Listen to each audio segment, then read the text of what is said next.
Ayan ang aking apo. Ganyan ba kayo rin? Ang apo. Ayan. Wala siyang ulam. Ang ulam niya ay yung gatas. Wow! Ayan, naubusan siya ng hotdog. Gatas na lang daw iulam niya. Kawawa naman. Minsan nagpapapak yan ng gatas. Yung gatas niya, pinapapak niya. Tingnan niyo naman. Ayan po yung si baby na nagbabantay kay Baby Austin. Ayan. Gutom na gutom. Saan ka pa galing?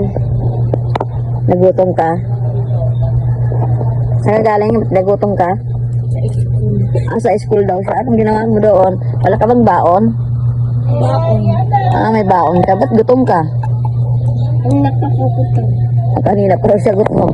Inubusan siya ni ate niya ng Inubusan siya ni ate niya ng hotdog. Ayan.